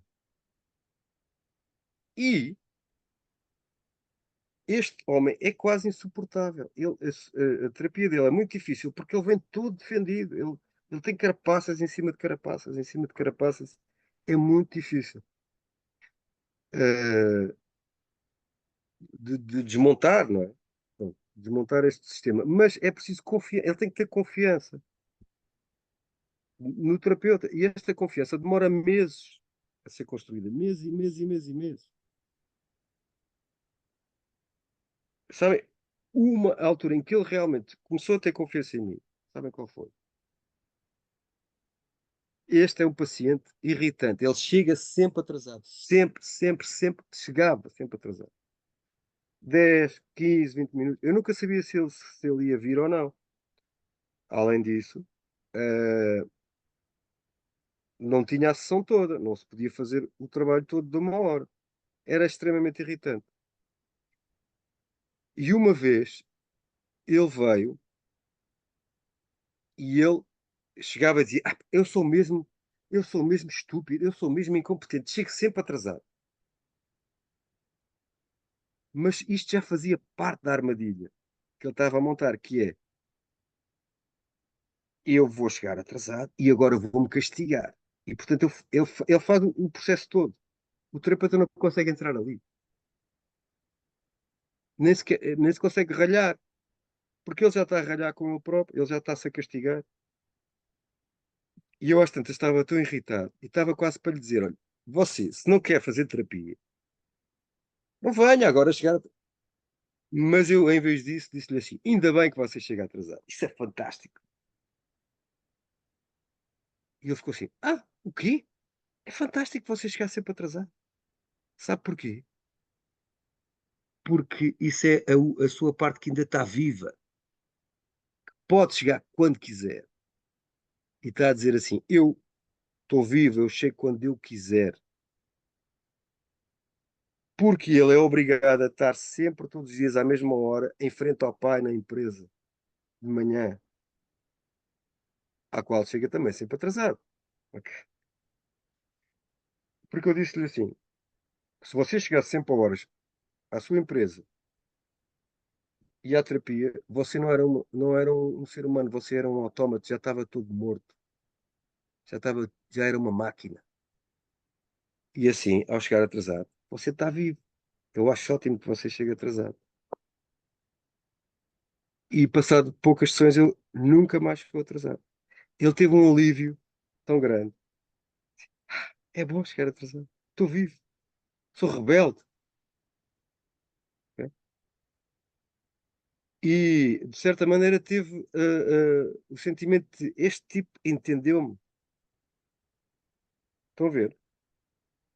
Ele não fez sempre igual. Não me mandou embora.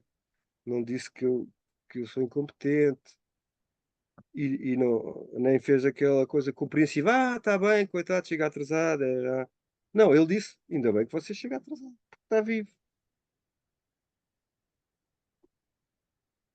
Isto permite que a pessoa tenha confiança total, porque eu compreendo perfeitamente.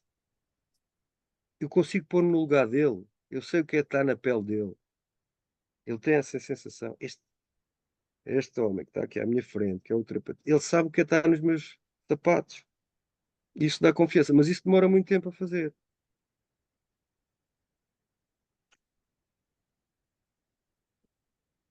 Vou ver. Porque é preciso conhecer a pessoa, é preciso entender que este homem é um homem que está a lutar todos os dias para não ser um programa de computador, para não ser um autómato morto. Ele todos os dias luta para não ser um autómato, porque todos os dias a empresa, a família e o pai quer que ele seja apenas uma máquina. E ele está sempre a lutar para não ser. Estão a ver? Então, é preciso conhecer bem a pessoa. Isto demora muito tempo, muitos meses, ok? E, e depois é possível realmente entrar na pele da pessoa e sentir o que ela sente e dizer: Oh, é isto que está a acontecer. Fui claro, neste aspecto. Muito claro. Obrigada. Hum, Agora vejam. Hum, Este homem é tão responsável da empresa, não sei o quê. Quando ele, a determinada altura, também já muito avançado na terapia, é que ele confessa o ídolo dele é um cantor rock pior que o Sex Pistols. Ainda mais adolescente que o Sex Pistols. Que ele passa a vida no carro a ouvir. Uma música de adolescente autêntico. Tipo aquelas americanas. Muito mal tocado e não sei o quê. E aquele homem, aquele cantor, que eu já não me lembro, Black Flag, ou não sei, é o ídolo dele. E ele anda sempre vestidinho. Todo bem vestidinho para ir para a empresa. Não sei o quê. Mas ele vai no carro a ouvir punk rock,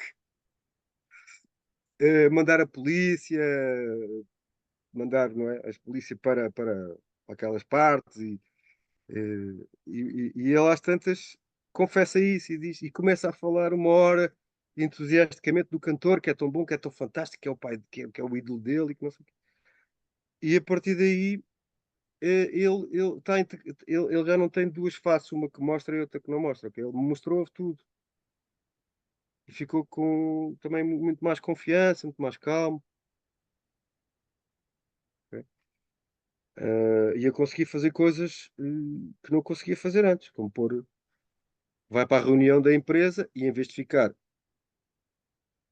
no lugar da mesa subalterno, não, ele vai sentar ao lado do pai. Então somos os dois os chefes da empresa. Aí é para ser o chefe, eu é que vou ser o herdeiro. Então agora vou para aqui. Sentou-se e o pai disse uma coisa, ele disse: Não, isso não faz sentido.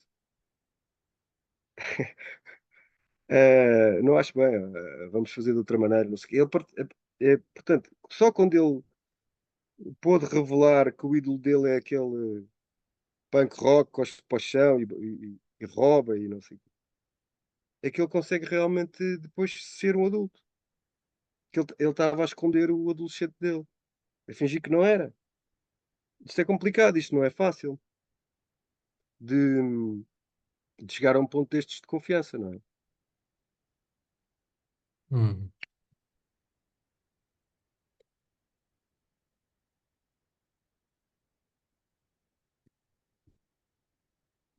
Tem outra pergunta aqui de Marise, que está conosco. Tu queres ler, Marise, a pergunta? Muito bom. Não, posso ler. Oi. Ok. Então, Marise mandou aqui e escreveu: Pode-se dizer que os séculos e costumes mudam, mas os conflitos morais continuam. Continuamos a reprimir os desejos e a energia psíquica, o que causa os desequilíbrios mentais. O homem realmente evoluiu? Desde quando? Marise? Eu tenho Oi, uma coisa, né? Mas melhor Marisa dizer. Desde quando tu querias dizer que um homem realmente evoluiu? porque a gente pode pensar, né, que estamos no século XXI. Então, temos uma série de avanços tecnológicos, internet, inteligência artificial, né? Então, podemos, Hum. no campo da ciência, né, dizer que somos evoluídos, mas será que evoluímos psiquicamente? Porque se os conflitos são os mesmos, né? Se os problemas de ordem psíquica são tão... O sofrimento psíquico, né, parece que continua até pior, né, em muitos casos, Sim, sim, a pior. gente pode dizer que o homem evoluiu psiquicamente? Não, não evoluiu nada psiquicamente. Até em relação a determinadas até civilizações, por exemplo, em relação à civilização grega, por exemplo, até desenvoluiu. Estamos mais burros, estamos mais desequilibrados. Ah, pronto, eu agora vou relembrar um texto que nós tivemos a discutir no seminário da APSI com o Milton, do Freud, Pensamentos para Tempos de Guerra, em que ele escreve durante a Primeira Guerra Mundial. Eh, Aquela barbárie sanguinária que aconteceu na Primeira e depois voltou a acontecer na Segunda. 20 anos depois, 20, acabou, a primeira acabou em 1918 e a outra foi em 1939, foram 20 anos depois. Portanto, repetiram barbáries sanguinárias os países mais civilizados de sempre. França, Alemanha, Inglaterra. Na Primeira Guerra Mundial ainda foi mais notório isso, porque não havia aquele mau e não havia aquele nazi e os bons e os maus. Todos eles faziam coisas horríveis uns aos outros, bombardeavam cidades, não sei o quê, não sei, de uns dos outros. E o Freud, nesse texto, diz: Nós não evoluímos nada. Aliás, a civilização aborígene da Austrália é mais evoluída em relação à morte e ao respeito pela vida do que nós. Somos mais selvagens do que eles. Numa capa de civilização, toda ela superficial. Uh, Pronto, eu agora estou-me aqui a socorrer um bocado do Freud, desses tempos. Uh, e tem a ver com isso, tem a ver com o facto de que estás na Europa do século XX, países evoluidíssimos, Mozart, não sei quê, Beethoven, filósofos, cultura, Todos aí. arte, e de repente a barbárie. Massacres de crianças, de civis, massacres, mentiras, propaganda nos jornais, a mentir sobre as coisas que aconteciam uns aos outros. E o Freud diz: não, eu levo-me a crer que realmente o homem não evoluiu e os conflitos são os mesmos. Ok? Ahm, e portanto a resposta a essa pergunta é: a tecnologia não nos vai fazer evoluir nada. Só a autoconsciência e o conhece-te a ti mesmo, como dizia o filósofo Sócrates, conhece-te a ti mesmo, conhece-te a ti mesmo. Isso é que faz a evolução. Nada do que é exterior faz evolução nenhuma. Reparem, nós estamos a lançar satélites para o espaço e ao mesmo tempo temos bombas nucleares nos foguetes que lançam satélites para o espaço, que é completamente absurdo, não é? Como é que há mais bombas nucleares no planeta do que aquilo que é necessário para destruir 10 ou 20 vezes a própria civilização toda? Como é que alguém chega a este ponto? Isto é completamente absurdo e autodestrutivo. Não tem a ver com a evolução. Há uma ilusão. Há outro psicanalista muito interessante, que é o Bion, também a refletir desta vez sobre a Segunda Guerra Mundial, que é um psicanalista que passou a Primeira Guerra Mundial e passou a Segunda. Ele teve nas duas. E no fim da Segunda ele fartou-se e diz: Epá, nós assim não vamos a lado nenhum. Temos que pensar o que é que estamos a fazer aqui. Então ele diz que há duas. O nosso cérebro tem duas formas de pensar. Uma delas é tecnológica, é fazer coisas. fazer um martelo, martelar, coisas úteis. E a outra é a autoconsciência sobre as nossas emoções. E elas estão separadas. E uma desenvolveu-se muito e a outra não se desenvolveu quase nada. Então temos seres muito emocionalmente muito desequilibrados, mas com um poder tecnológico enorme. Portanto, emocionalmente, ao nível da autoconsciência, estamos iguais ao que estávamos há milénios atrás. Não sabemos nada sobre nós próprios. Pronto. Este psicanalista, também o Bion, em 1946, ele escreve um artigo em que diz: nós temos que escolher se queremos aniquilar-nos ou se queremos autoconhecer-nos enquanto espécie. Portanto, põe essa questão e realmente, eh, enquanto a pessoa não se autoconhecer, porque é que faz determinadas coisas, ela pode fazer muito bem coisas completamente absurdas, mas faz muito bem. Tal como num conto do absurdo de Kafka.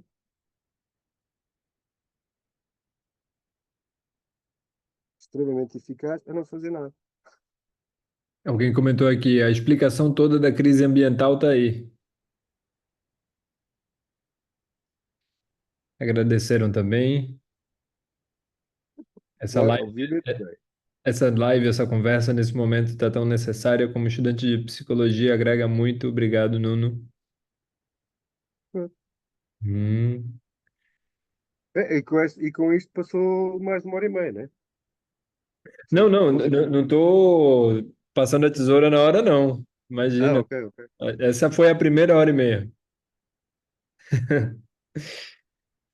Tem aqui também, além de Marise, obrigado, Marise. Ana Catarina, pois assim, como podemos sair dos jogos de manipulação familiares quando já temos essa consciência dessa realidade? Muito difícil. Porque aí é preciso. eh, Aí vai querer desequilibrar uma família. A família é como se fosse um ecossistema, certo? Cada um tem o seu papel, tem a sua história, tudo aquilo se entrelaça.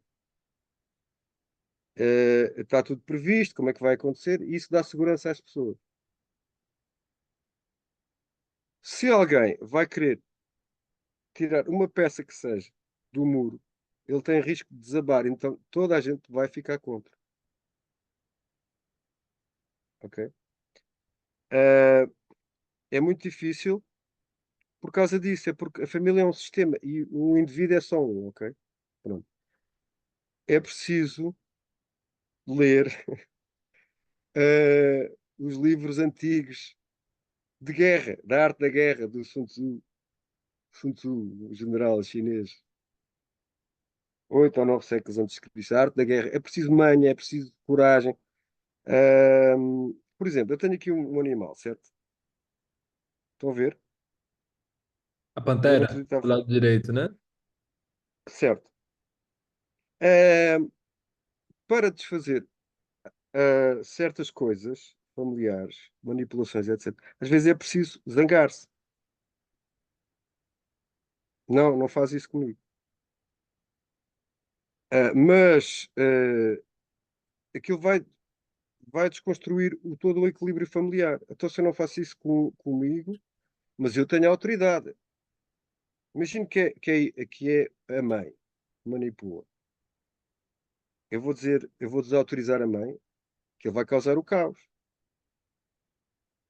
Os irmãos, o não sei quê, o pai, toda a gente vai ficar contra. E, portanto, é preciso uma dose de assertividade muito grande. E é preciso saber bem onde é que se está. Mas tem que ser feito, não é? Pronto. Ah, eu estava-me a lembrar agora de um caso, agora, mas acho que não é muito apropriado para aqui. Ah,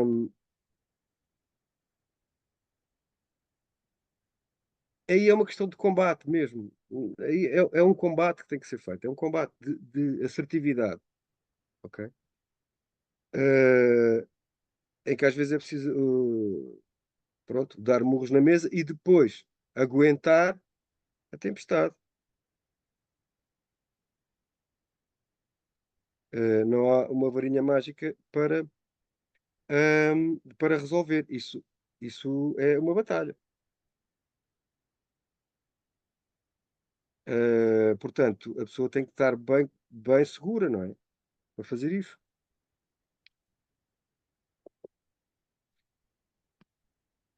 Conectando um pouco com o que tu tinhas falado da relação especial que se desenvolve em terapia, quando tu dizes a pessoa tem de estar sentindo-se segura para isso, até esse momento é de se supor que a segurança vem do processo terapêutico, da relação terapêutica.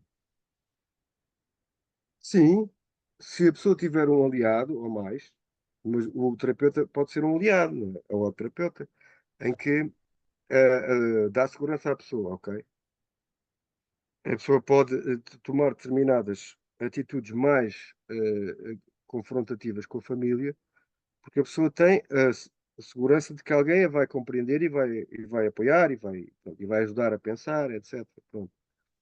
Portanto, o terapeuta sim pode ser o porto seguro de conseguir desfazer algumas manipulações familiares que acontecem, que nós vemos, mas que eh, são muito difíceis de mudar, porque vai mudar todo o equilíbrio familiar de autoridade, ok? E não só vai mudar a história familiar,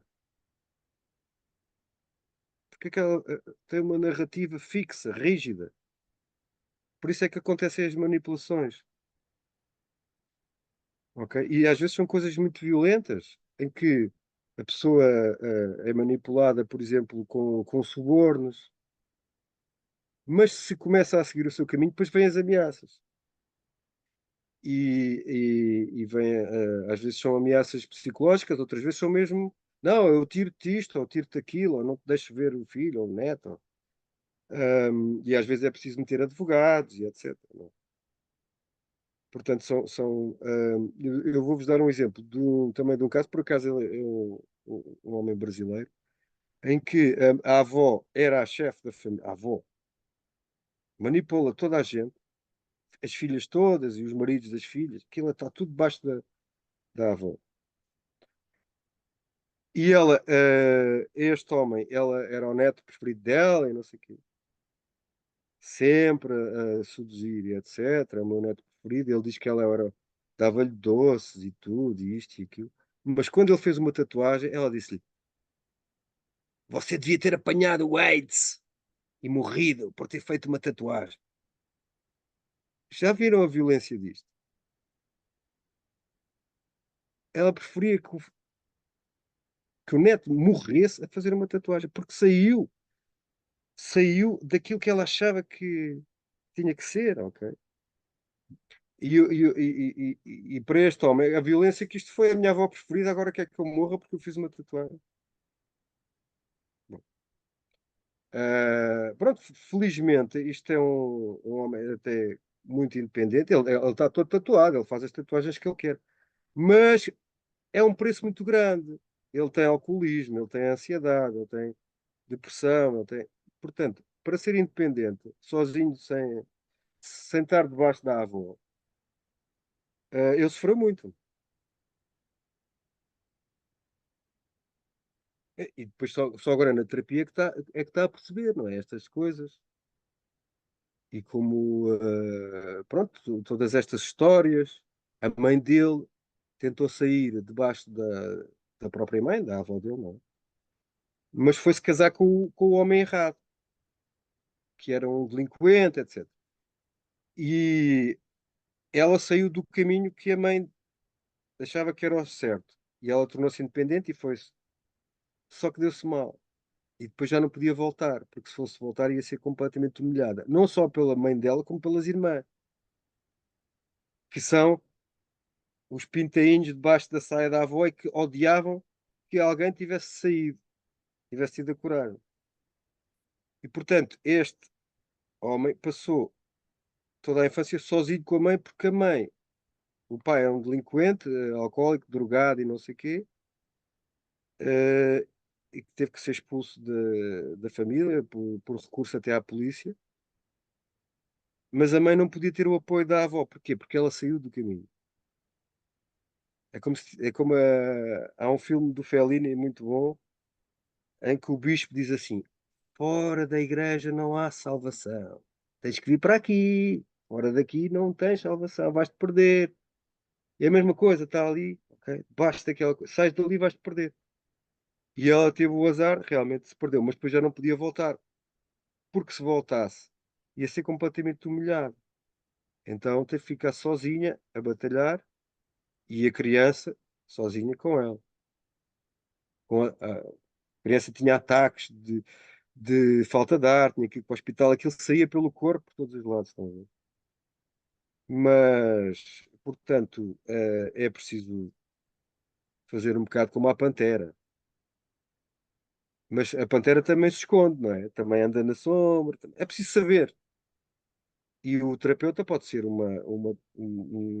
a terapia, e o terapeuta pode e deve ser um sítio onde a pessoa se sente segura para ir fazer as suas batalhas, voltar, tal, constituir, descansar, perceber por onde há a ir a seguir. Mas, pronto, esses sistemas familiares são muito rígidos e são muito tóxicos. Nuno, só conectando aqui também, para quem faz terapia Podem em ser. grupo, o grupo seria o equivalente dessa relação? Como Como assim? é como é que seria isso para o caso de quem faz a terapia em grupo? Ah, Desse lugar de apoio para transformações, para questionamentos. sim, sim.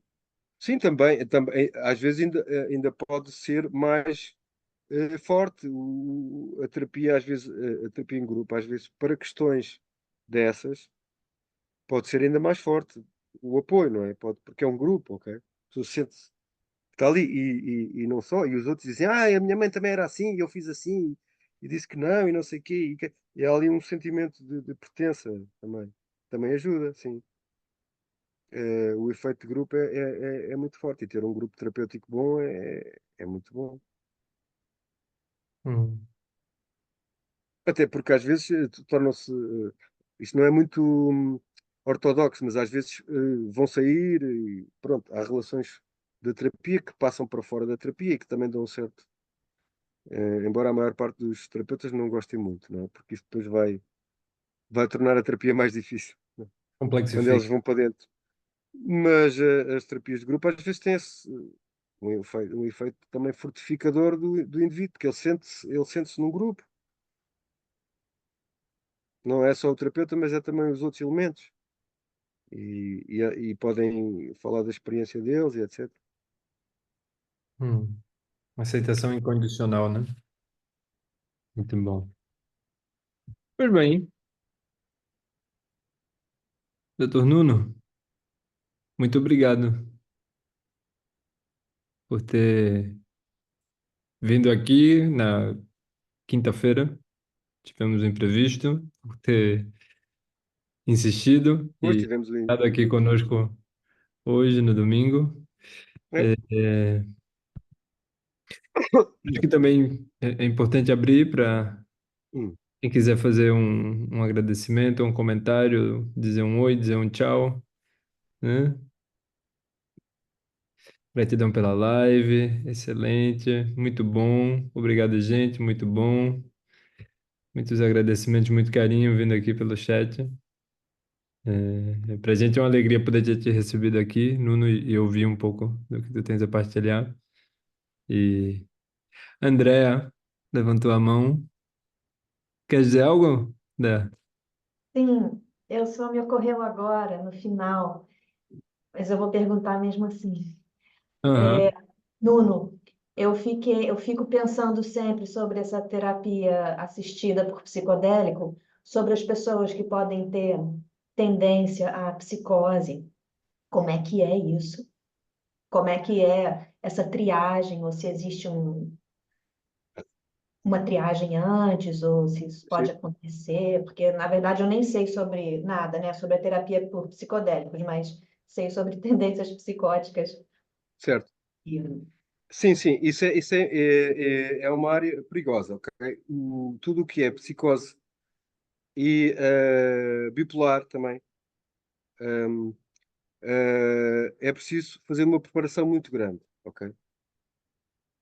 Preparação muito grande. Se a pessoa tiver num episódio psicótico ou maníaco, não se pode mesmo fazer, porque pode piorar ainda. Eh, mas se a pessoa não tiver no episódio, o bipolar, portanto, pessoas com tendências para a mania, ou até um bocado esquizotípico, não é? Sim, esquizoide, com muita preparação e com terapia antes. Ok? Ahm, mas a psicose é pouco recomendada, ok? A pessoa com uma psicose crónica, eh, no caso da ketamina, não é recomendado. Embora com outros psicodélicos, por exemplo, o Stanislav Grof, um dos pioneiros do LSD, ele fazia mesmo com esquizofrénico. Pronto. Mas ele tem uma técnica própria, ok? Tem uma estrutura própria, teórica para isso. Ok? Portanto, normalmente é contraindicação. A psicose é uma contraindicação. A bipolar maníaco também. Mas eu, por exemplo, eu fiz com um paciente que é bipolar, ele estava num estado esquizoide e vinha com crenças estranhas, que havia espíritos no consultório, que não sei quê, de morte. Mas passado alguns meses tudo isso passou, de terapia com ele, de preparação. Foram vários meses de preparação. E passado o quê? Uns 6 7 meses ele fez a ketamina toda e ótimo. E foi muito bom. Mas teve uns 6 ou 7 meses de preparação de terapia antes.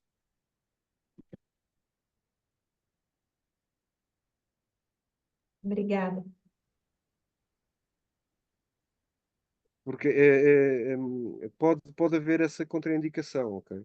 Mesmo nos ayahuascas, mesmo cogumelos, etc. Preciso ter atenção que as psicoses e os estados próximos da psicose, como os bipolares, maníacos, etc., é preciso um cuidado muito grande e uma preparação muito grande.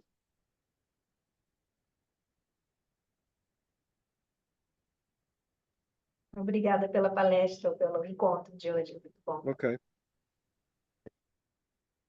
Aqui, Obrigado pelas vossas intervenções também.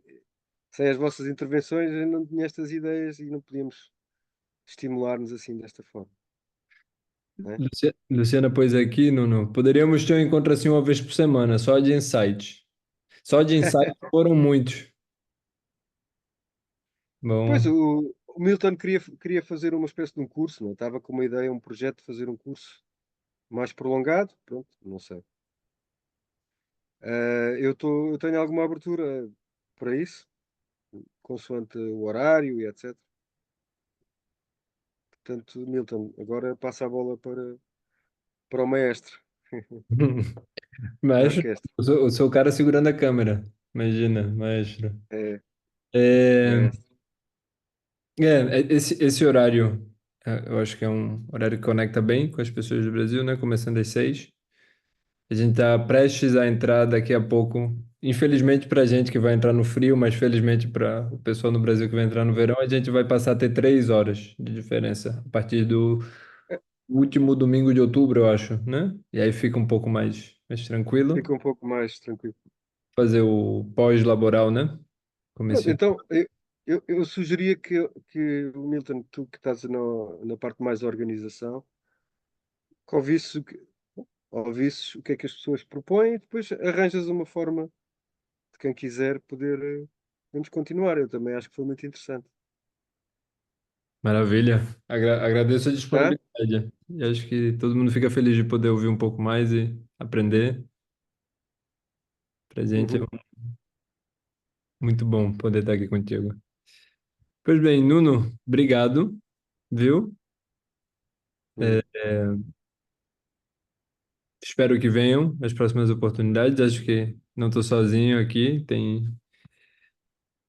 18 pessoas aqui agora que pensam Ótimo, parecido. ótimo, isso é bom. Então, a julgar, acho que não vai ser a última vez que a gente vai se ver por aqui. Hum. Pronto, quando, sim, estou aberto às vossas propostas e desafios, Maravilha. Então, tá? um abraço grande para ti, Nuno, Um grande abraço também para toda a gente, para ti. para todas E vocês que obrigado estão conosco. e obrigado pela oportunidade e por teres organizado isto para todas as pessoas. E parabéns pelo teu projeto, pelo vosso projeto de Meditando Junto, que eu acho muito promissor e muito bonito, Obrigado. Obrigado. tá? Ok. Feliz de poder estar aqui contigo. Muito bem, Igualmente. então boa noite para todos, para todas. Hum. Um abraço, um beijo para cada um. Bom domingo, Obrigada. Ok. viu? Obrigada, boa noite. Bom domingo, boa semana para todos. Tchau, tchau. Boa noite, obrigada. Boa noite. Boa noite, Tchau, pessoal. tchau.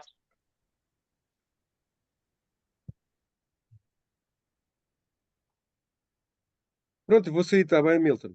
Ok, até já. Tchau, até já. Tchau, tchau.